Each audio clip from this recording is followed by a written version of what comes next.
remotely. But many schools and districts are facing a new challenge, the so-called COVID-19 slide. Now, it's similar to the learning loss that can happen during the summer months, especially for disadvantaged and minority students. The pandemic added a few more months, potentially making the matters worse. A new national study predicts a steeper learning loss that will widen achievement gaps. Today, what the Sunnyside District has been doing to prevent a deeper dip in learning. Pandemic learning is complicated, changing the classroom landscape considerably. This is a typical scene playing out in countless classrooms. A teacher all alone interacting with 20 or more students on a digital screen. Let's tap it one more time, Raphael. Ready?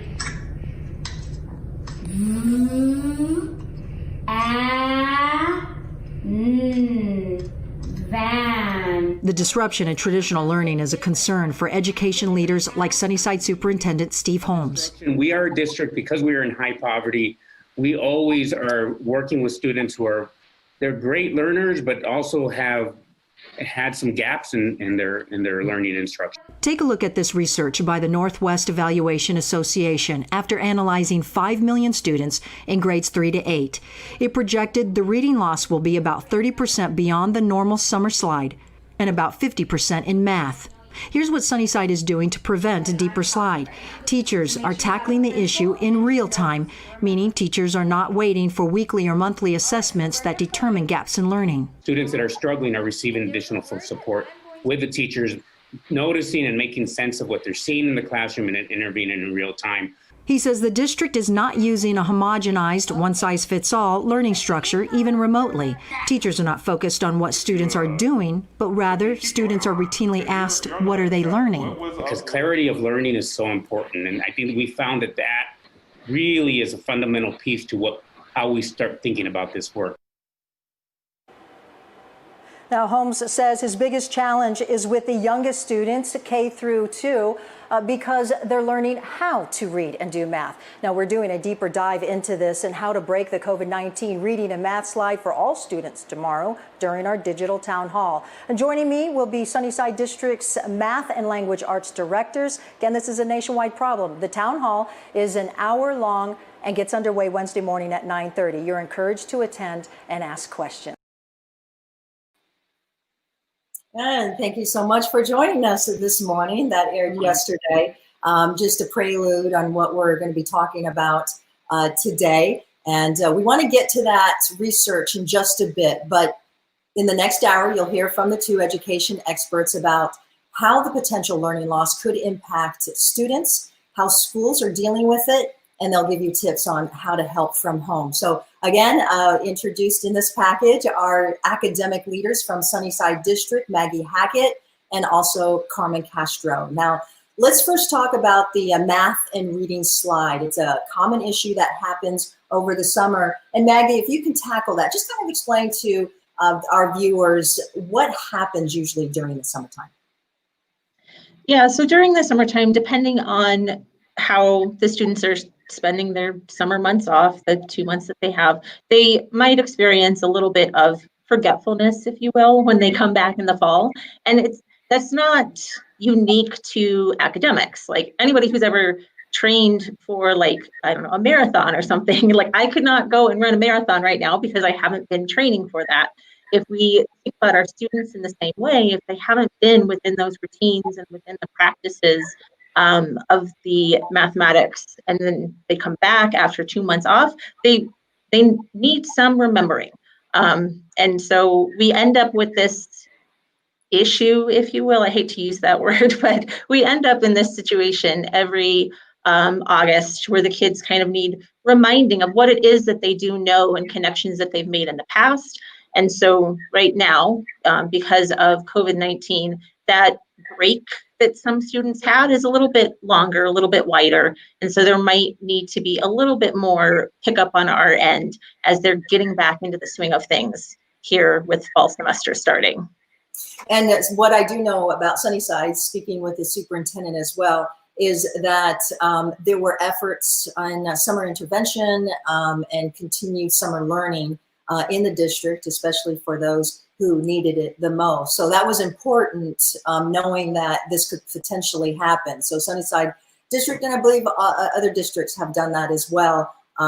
So let's first talk about some of the grade levels. As mentioned in that story that we aired, that kindergarten and second grade, I believe, are those areas where students are learning how to read, how to do math. So it's, you know, as you're trying to learn along the way, even for them to be able to explain what are they learning, it's very foundational for them. So let's start then with Carmen, and we'll just all use first names here. We're all friends. Okay. Okay, Carmen. Let's first talk about the reading and what's happening in K through 2 and why the superintendent is particularly concerned about those grade levels. Right. And Mr. Holmes mentioned it in his piece about kids learning how to read in K2. And so our efforts have been on figuring out what does that look like in this remote space. And so by providing our students with iPads so that they have access daily to their teachers, and the teachers then providing direct instruction in how to read and focusing on, for example, in kindergarten, and when we're learning how to understand the relationship between letters and sounds and the different ways that we can do that visually for our students, as well as providing multiple opportunities, for example, through videos that we record for students to watch while they're not with the teacher, and creating small group instruction so that students have that opportunity to hear their voice with the teacher one-on-one. So I think those ideas of really honing down the curriculum and making those decisions and focusing on reading foundations in K2 will help us address what Maggie talked about, that summer slide. With our first graders, right? And really helping them to remember what they learned last year. Our teachers have spent considerable amount of time assessing students where they are one-on-one, so that we're clear on what their needs are individually versus just addressing a whole class situation. So the formative assessment work and really noticing what our students are doing is going to help us close that gap that may have been created over the summer. And that's one of the biggest concerns I think that we're hearing, and this is nationwide as well. We're talking about the parents of those students, disadvantaged students, minority students, the ones special needs students, who are saying their children need that extra support that they normally get in the school. So again, let's go back to you, Carmen. Let's talk about what that means though for K through 2 students and how the remote learning has changed. And then if you can also talk about then how do you deal with that? How do you fix that when you have some of these students who really need that academic help? So I think the ways that we would address that would be typical like we would do in the classroom, right? We're going to meet individually with students once we know what their needs are. And so those opportunities to actually record sessions so that they can be watched at another time, perhaps by the teacher, to truly identify as you're trying to watch, 20 little bodies in the classroom, making sure that the parents have access to what's happening in the classroom. That constant communication with the teacher is essential to really addressing the needs of the students. So it's a partnership between the teacher, the student, and the families in addressing how kids are learning how to read. And so I think that ability to reach out to teachers is critical. And I think that addressing individual needs is happening in those small groups. Let's bring up the research again. I had said that we would do that. And let's bring up the one for reading at this point. If you look at that information and you see the different grade levels where there was the school closure and that happened in March, and then you also seen what would typically have happened if there was no school closure, if COVID-19 didn't happen. So you see that there's, you get this progression. And then after that last day, the typical last day, you see it kind of, flatline, or it'll turn down just a little bit. But with COVID-19, because there was such a long period of time, if you see on, say, for example, the third grade, if you see that trajectory and you see the dots underneath, that is the COVID slide. So there's considerable difference from just typical summer slide versus the COVID slide. This is incredibly important, and we'll get to math in just a minute, but in reading levels, you know, it's hard to keep those skills up, obviously, when you have disadvantaged students. But that kind of work that the teachers need to do. Carmen, just one last question before we go to Maggie. How much are teachers doing at this point? Now, I know that there's professional development that's been going on before the fall semester started, but what are teachers really dealing with right now? So I think we started our work in the summer. We had our teachers, our K2 teachers, get together to really think about what were the skills that may have been missed during our spring semester, right? When we were out during April and May. So really identifying what skills were taught during that time and then rolling those into what we would be doing this school year. So creating opportunities for kids to practice skills that were missed, but also moving forward in their learning. I think that work with meeting with teachers at the summer really helped them understand what needed to be done from the very first day. And then the ability to assess students to see where they truly are is helping teachers make instructional decisions about the lessons that they're planning, and the collaboration that's happening between teachers is helping in that effort. So what we've noticed is that our teachers are reaching out to each other to figure out how does remote learning work, and using the resources that are available to them, but they are planning for deep instruction together. Okay, let's move over to math right now. And math is very difficult because it is foundational. So, you know, Maggie, just kind of give us just an overall view of how then the district is dealing with any kind of skill loss in math. Well, I want to go back and say math is not difficult. It's amazing. It's all about that mindset, right? So we have done similar things as what Carmen has mentioned. We did some professional development over the summer, and it's continuing throughout the school year. Our teachers have a direct line to myself, and they're also collaborating and reaching out to each other and getting little networks going. With the math instruction itself, we're also encouraging that more of small group work, like it's that tension, because you want to build that classroom community and culture. But as a teacher, I also need to be able to hear the individual thoughts and thinkings and reasonings that my kids are bringing to this math concept.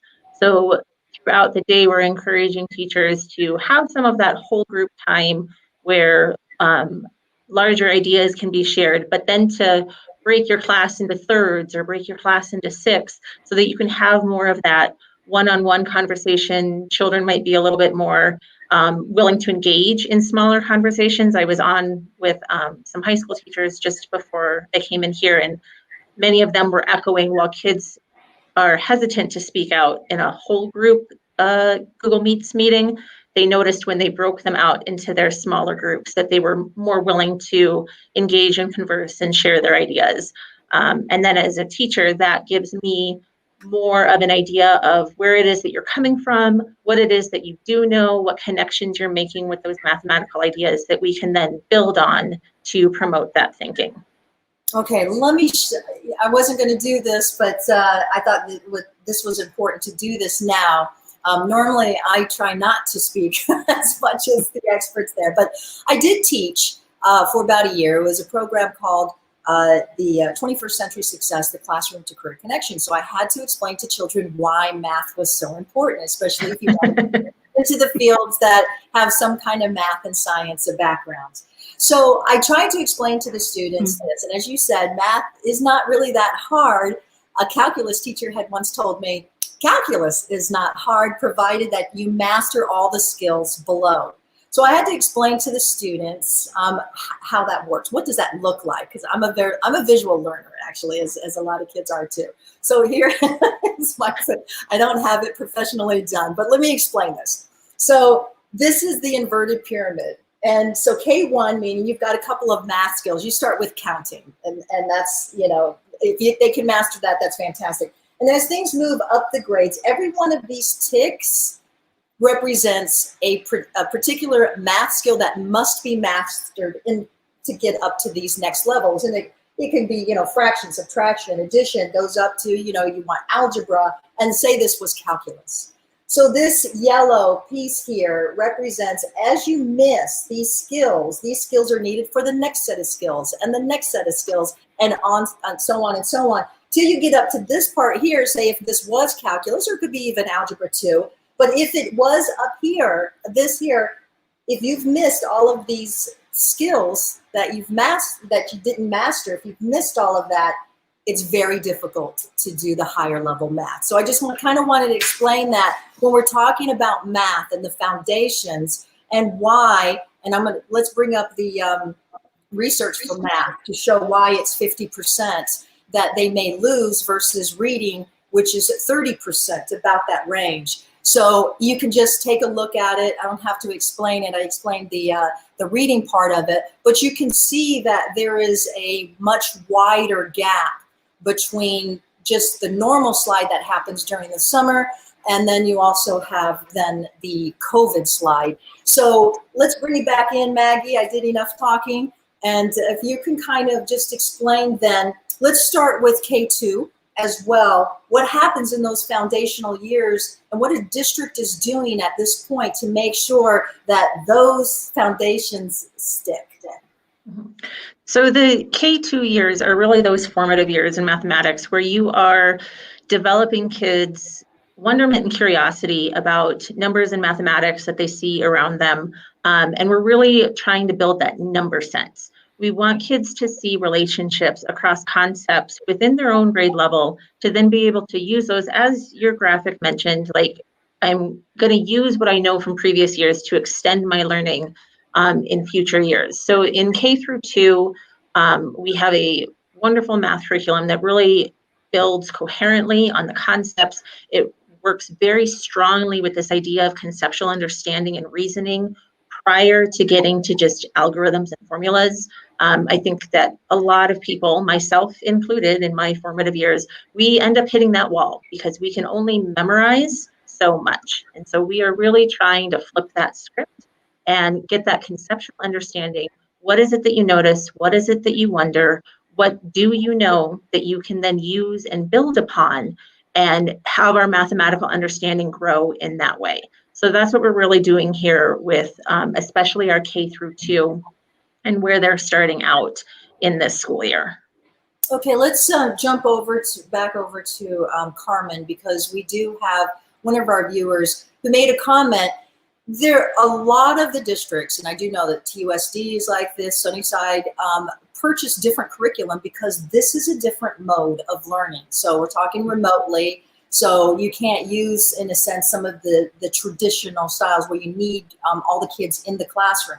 So Carrie Valenzuela said this: the systems they are using this year compared to what was thrown at us last year is 100% better. And again, this is a different system. The system last year, man, you guys had to do a quick pivot. And, right. So it was much tougher. So we can learn with this system if you're willing to help your children and make sure they're completing the assignments. So Carmen, why don't you refer to this one, kind of help the viewer also understand.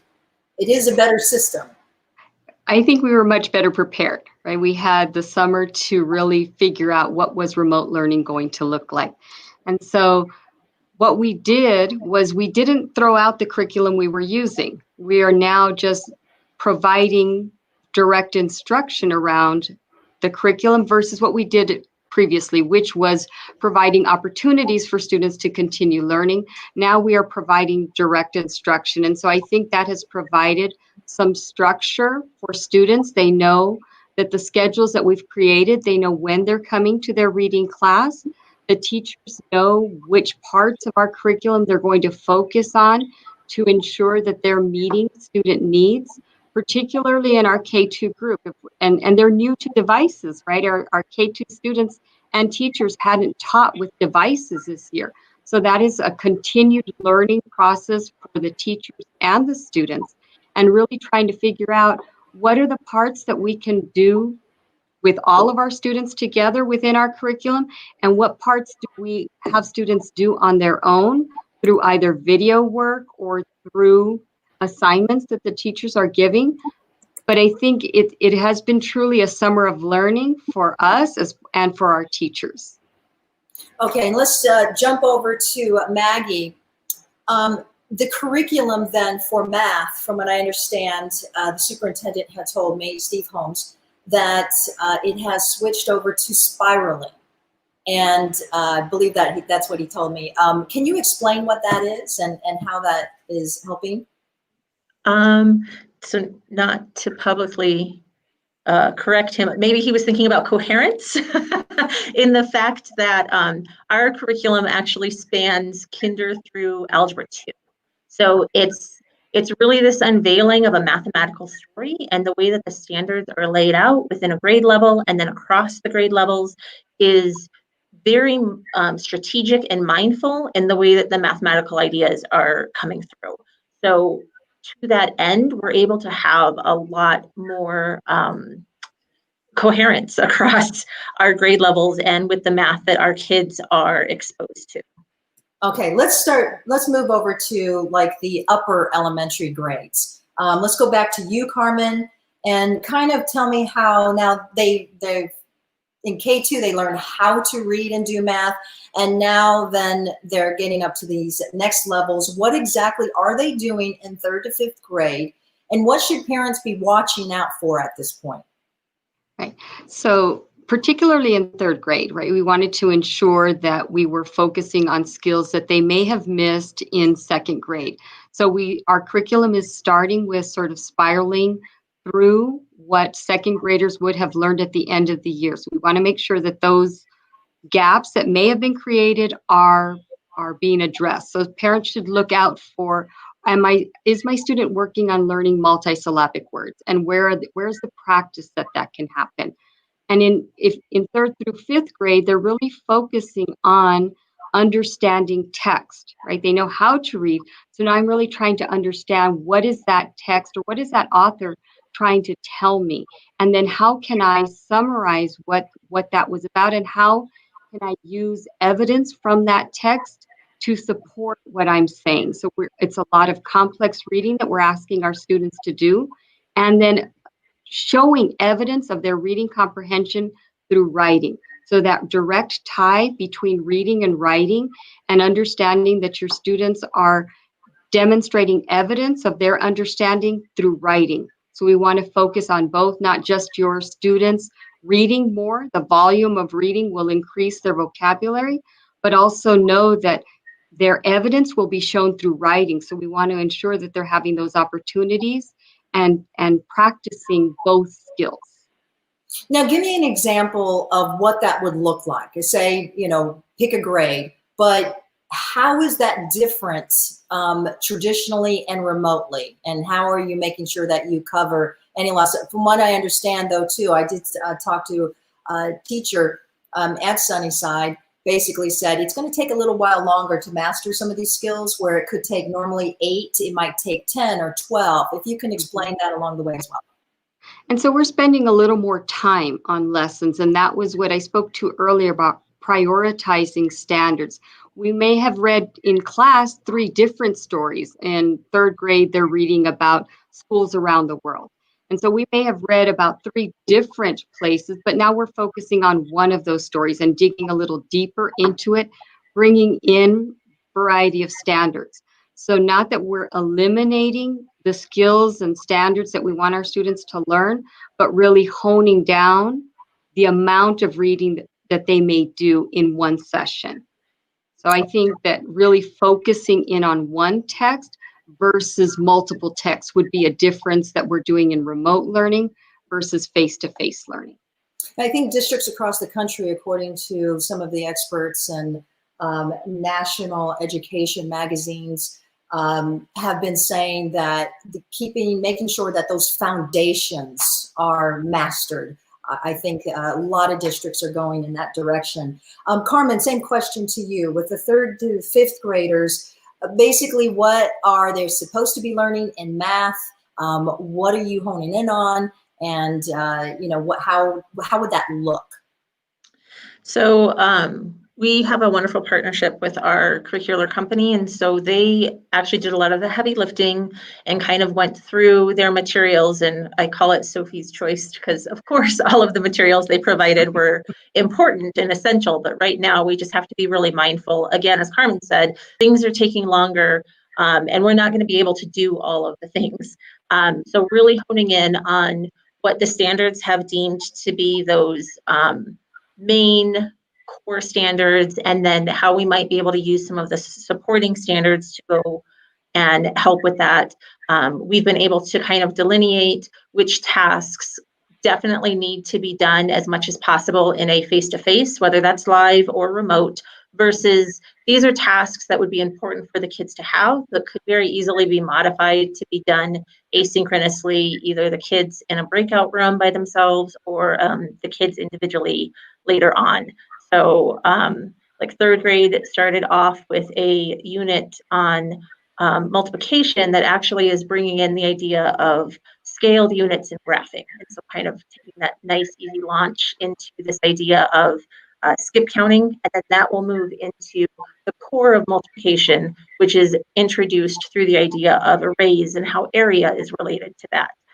5th grade started with volume, and this idea of the concept of what volume is, and it's this idea that I can pack rectangular prisms with individual cubes, and the number of individual cubes is what is representing volume, and then transitioning from there into the idea of the standard formula of length times width times height, but really getting at that idea of where does that come from and why does that make sense with the math that we're doing. We talk about, they're called manipulatives. That means like the hands-on learning, especially for math. And I know that packets, kits have been sent home for the students, at least in the K2 grades. But how then are you balancing some of that? Are they getting enough of the hands-on learning, especially for those hands-on learners, and what was traditionally done?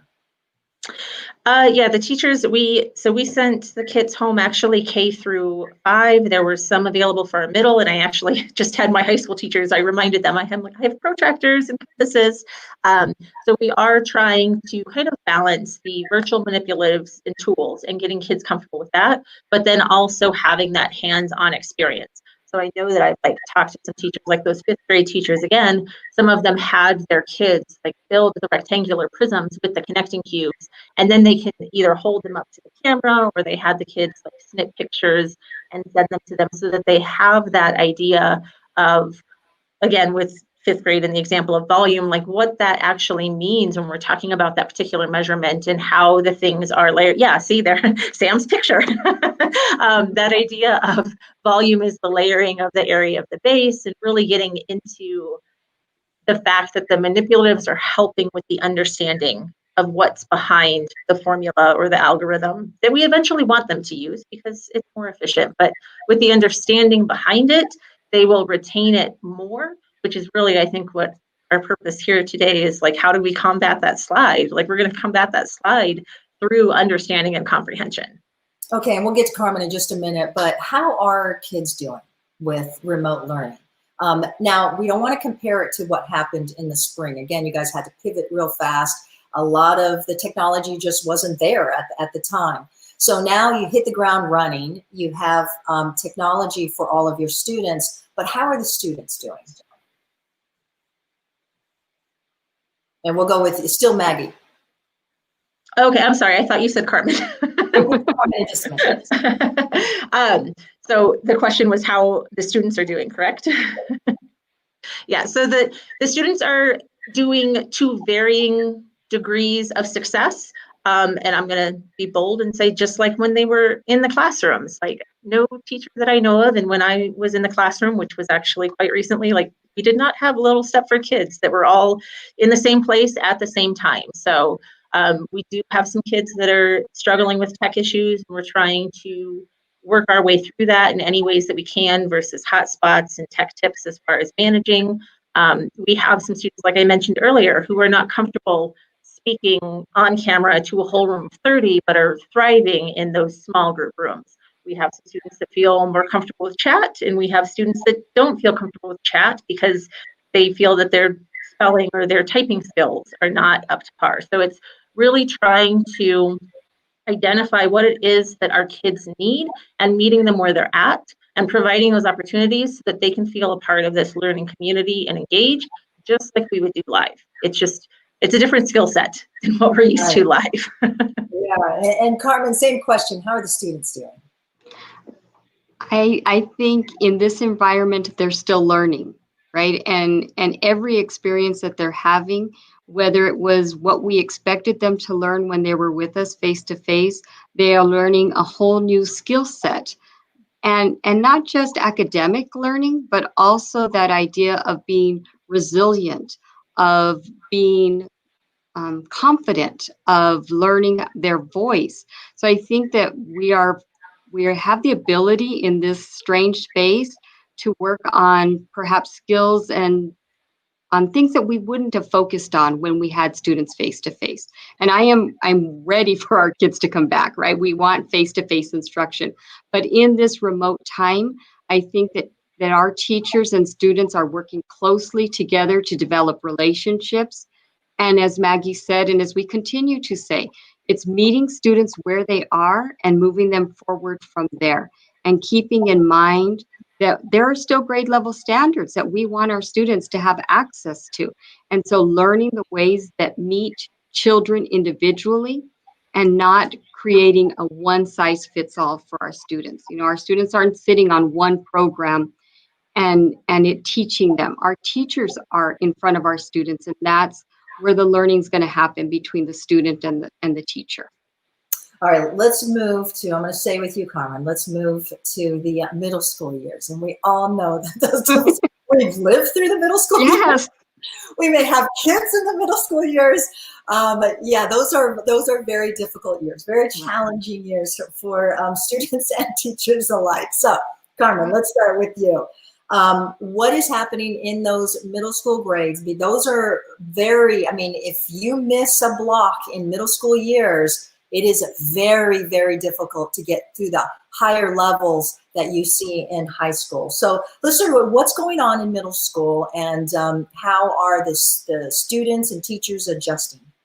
Right. So I think one thing that has helped in our district is that we have a curriculum that spans 6-12. So that there is this continua that happens of what students are learning in sixth grade will spiral through and enhance what they learn as they move forward. The ability to have teachers collaborate across 6-12 this summer and really identify what were those priority standards so that we weren't creating our own gaps. So the collaboration amongst teachers is critical to ensure that we're not doing that. And then, as Maggie mentioned, we met with high school teachers this morning and really helping to hear what are the things that our students are saying and feeling and needing. And that idea of multiple ways of addressing and really sharing what's working. And one of those things that is working is providing some small group time to meet with individual or small groups so that they have that ability to share what they're learning. I think that, for example, in sixth grade, their whole year is about learning how to write an argument, which is a critical skill, right? But that we know our 10th grade students are working on that same skill set right now. And how are we keeping in mind what students already know and not making assumptions, and really looking at the formative data to make those instructional decisions? How does that look like, though, and what does that look like in remote learning in that environment? Because, you know, there's usually a lot of interaction, especially in the language arts classes.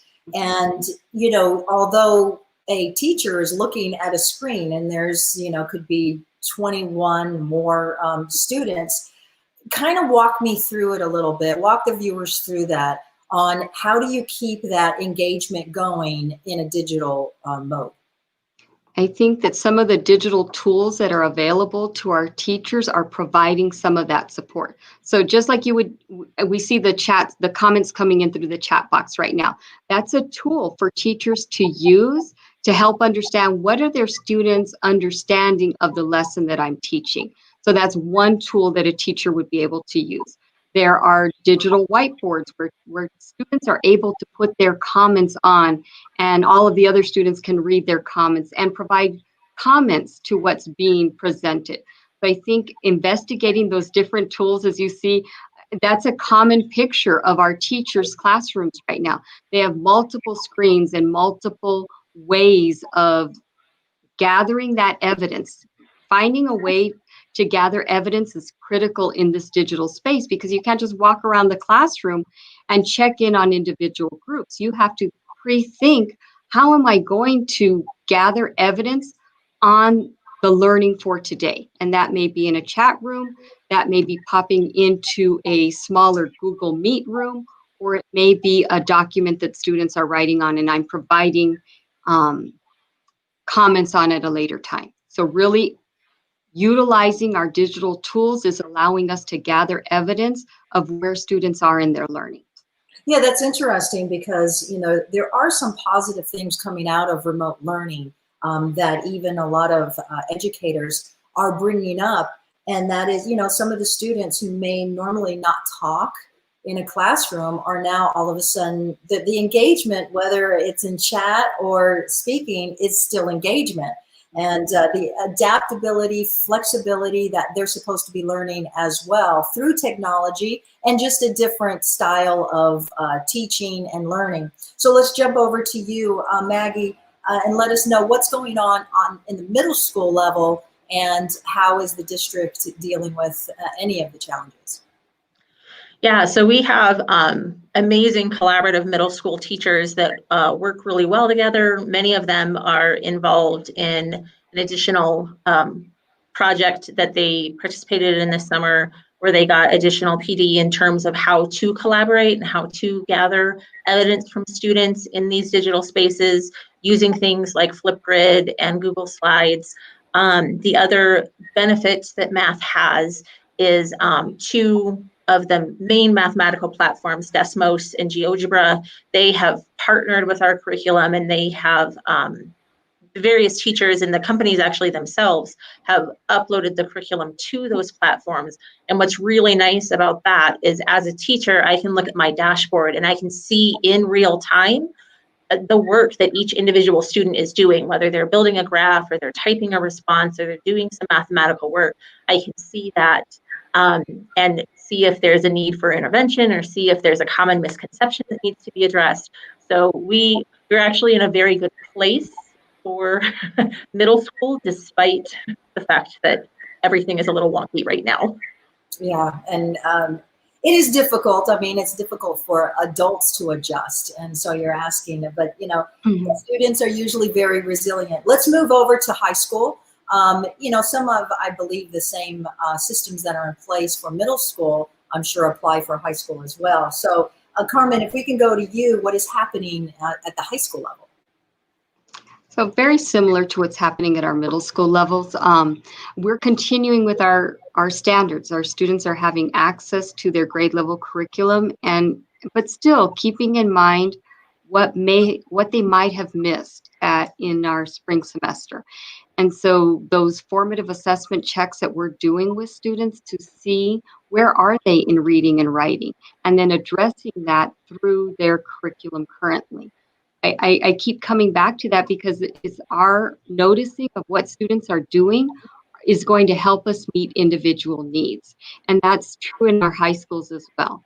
I know our teachers have spent time developing relationships with students. That's a difference from what we had in the spring, where you knew your kids and you were continuing a relationship. Now you're starting off with a new set of students that you may have not met before. And so spending some time to develop relationships with students within what they're teaching, right? So it's not outside of our curriculum or their standards, but building relationships is critical for all of our students, and in particular our high school students, right? We want to keep them wanting to come to class. And that comes from developing a classroom culture and relationship with them so that they are a part of the learning and an owner of their learning. And, you know, in the high school years, you also have to think about the social, emotional component as well. We'll stay with you, Carmen, though.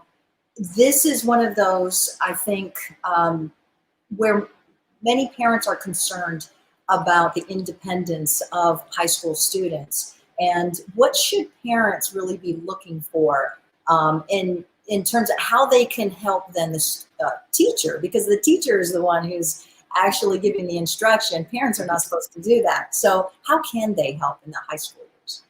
I think it's providing the structures for that. And we said again, it's different from the spring. There are particular times that your students should be logged in to their classrooms. And so helping students become self-sufficient to know these are the hours that I'm supposed to be checking in with my class. All of our classrooms have Google Classrooms. And so there is an opportunity for parents to see what assignments are being expected of their student. And so they have access to that as well. And constant communication with teachers. I know that somewhat drops off as our kids get older and we feel that they're more independent, but our teachers are still there for you to ask questions and to engage with them as far as what your student is learning. So I think encouraging families to be in contact with the site, their teachers, is something that doesn't end in elementary school. Okay, let's go to you, Maggie. Let's talk about the high school years when it comes to math, and we're dealing with those higher level skills. What is happening at that grade level? Yeah, so I think, again, as Carmen said, it's just kind of a carryover, continuation of similar to what's happening in middle school. We have a lot of our students who are thriving a little bit more in those smaller groups. We have our teachers offering not only their whole class time and small group time, but many of our teachers still are keeping their tutoring time where kids can come and get that individual question or have a clarification on the mathematical concepts that are happening. We have the similar curriculum, the similar platforms where the teachers can monitor what's happening and do interventions in real time as it's needed. We've really tried to build this culture K through 12, but very concertedly in middle and high school, this idea that we're smarter together. So based on the premise of complex instruction, this idea that everybody has mathematical ideas to offer, and how can we make sure that every student has access to the learning and that can contribute to the conversations. So we're still trying to keep that thread going, even though we're in this remote space.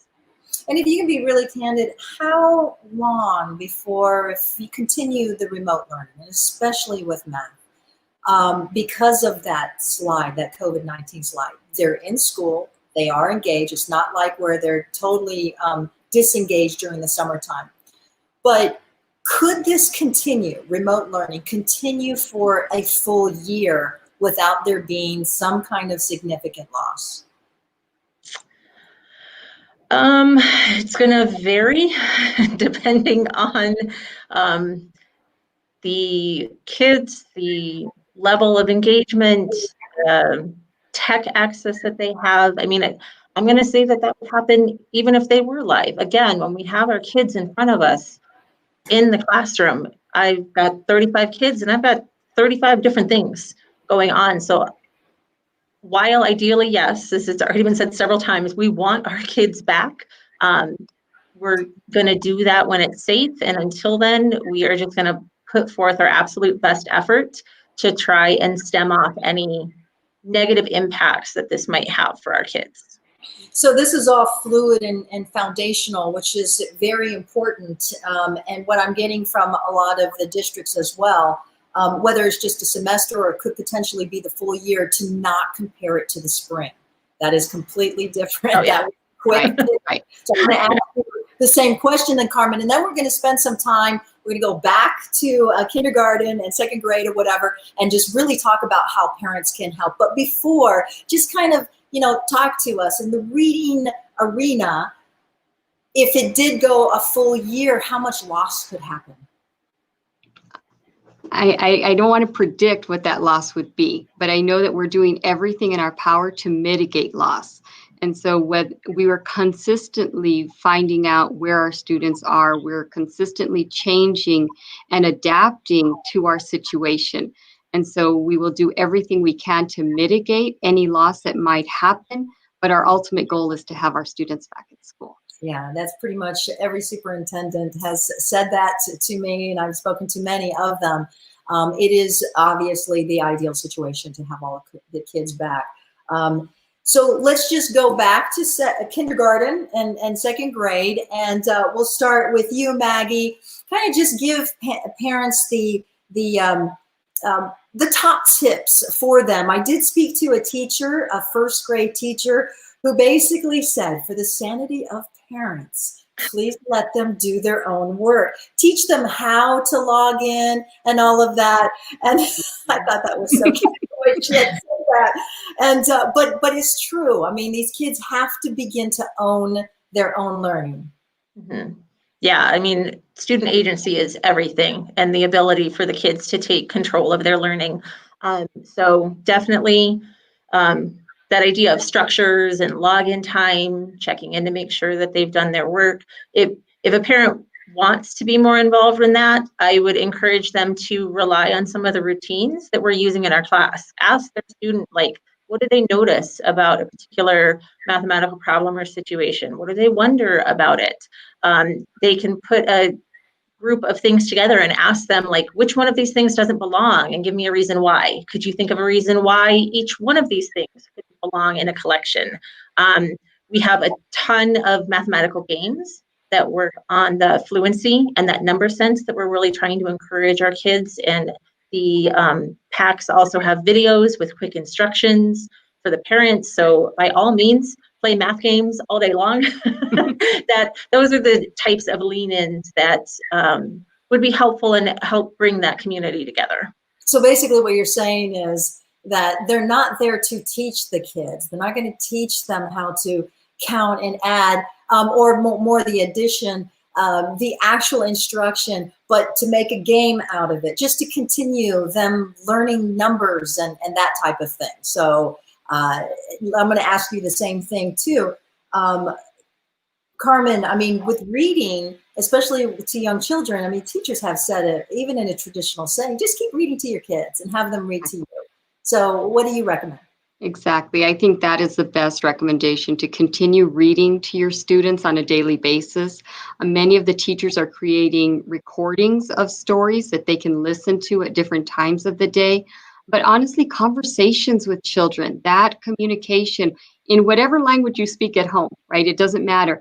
But having those open-ended questions that you ask your students about, what are you learning about today? What did you like about that story? So staying away from yes, no type answers, but really asking kids to explain a little deeper and asking, tell me more about that. I think extending conversation will help improve their vocabulary, as well as the volume of reading that students are doing. And that may be listening to oral stories. It doesn't always have to be written word, but really talking to kids, having conversations with them, and continuing to read with them is going to help stem some of that loss that we've been talking about. And going back to the point that the superintendent was made in the story that we had aired yesterday, as he said, it's teachers are not asking what you are doing, but what you are learning. And so that makes it a more open-ended question, and you can see actually what parents can hear what they are learning as well. So same thing, let's go back to Maggie, and let's jump this over to the third and fifth grades. What should parents know?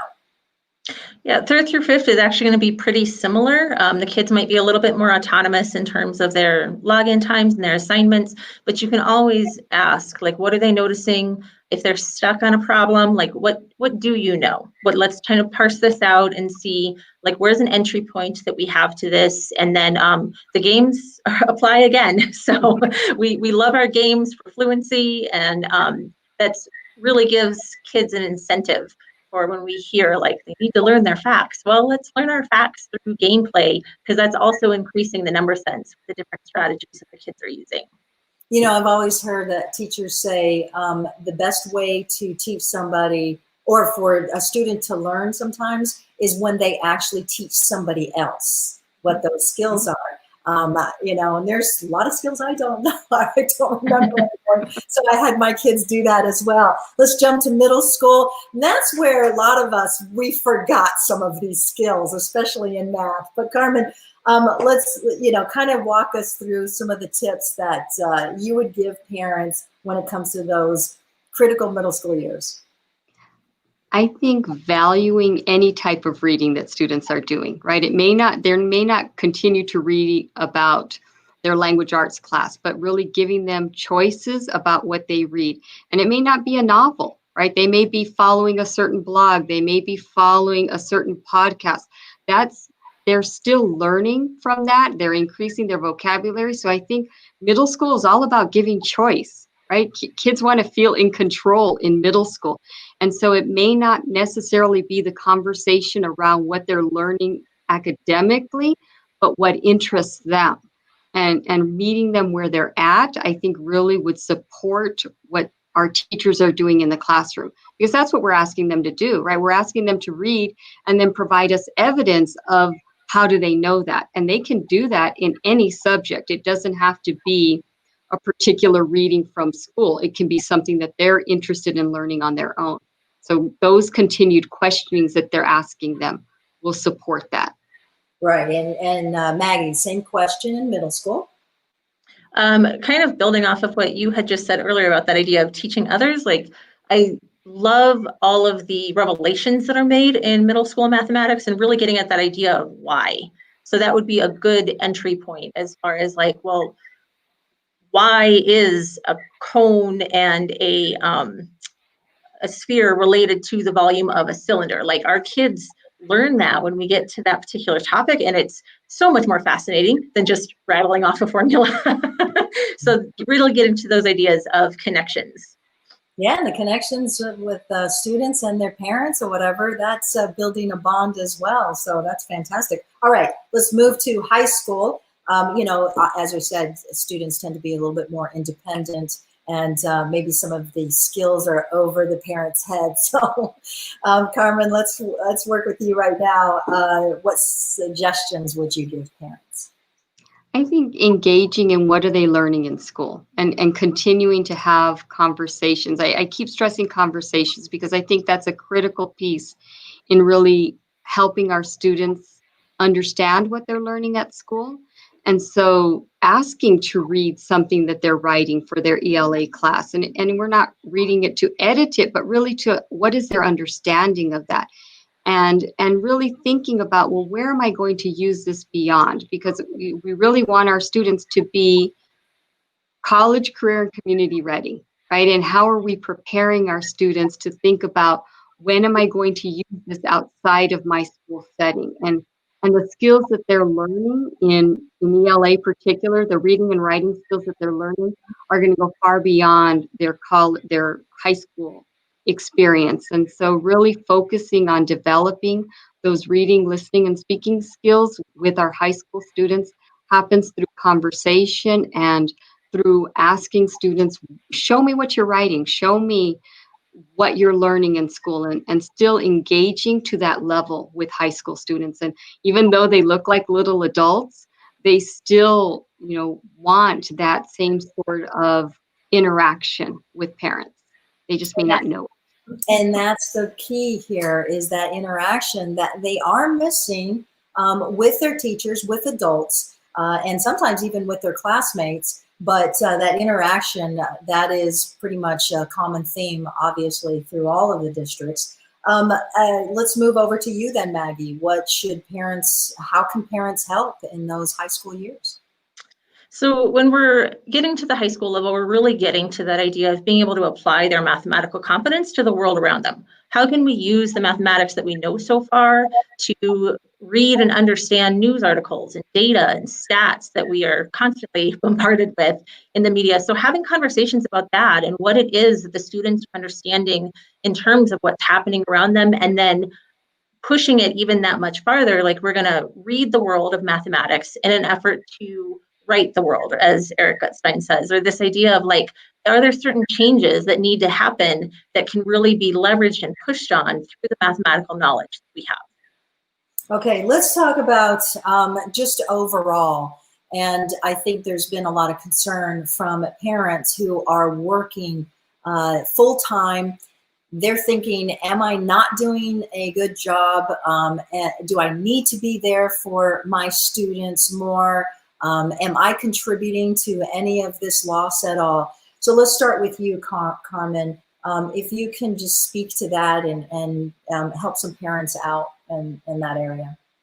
Right. Our expectation is not for our parents to be the teachers academically in this setting, right? We understand that we have working families, we have caretakers who are responsible for ensuring that the students are logged in. So we don't expect our parents to be the teachers. What we want is a collaboration between families and teachers and students, and our parents to ask us questions when they have concerns. Ensuring that students are logged in, yes, that whether it's a caretaker or the parent doing that, but it's really about being in communication with your teachers, just like we would in a face-to-face setting. We don't expect parents to teach the lessons, right? The teachers are doing that. So just doing what they're doing, right, and supporting how they have been is what we expect. Okay, I'm going to ask you the same question, Maggie, if you want to expound on that as well. Yeah, I mean, this is just, it's an impossible situation that I think everybody recognizes. And as Carmen said, we are so not expecting parents to be the teachers. Besides some sliding guidance, it's going to be heavier for the littles and can taper off as the kids get a little bit older as far as like schedules and structures. That's about the extent that's expected. Of course, anything that anybody wants to do above and beyond, I'm never going to say no, don't do that. But really, as it's our teachers' job, and our teachers are doing the very best that they can to make sure that the kids are getting an education in this crazy situation. Yeah, it is crazy, but the teachers that I've spoken to, not only just this district, but other districts as well, they really do care about their students, and they're working very, very hard to make sure you can minimize this learning loss. So I want to thank you both for explaining all of this, giving parents some tips, and maybe hopefully they'll feel better about the situation at home. We don't know how long that's going to go, but hopefully we'll get all the kids back into the classrooms in some form or fashion early. So thank you again, everybody, for watching this, and hopefully we'll have some more education town halls as things progress. And thank you again. Appreciate it. Thank you.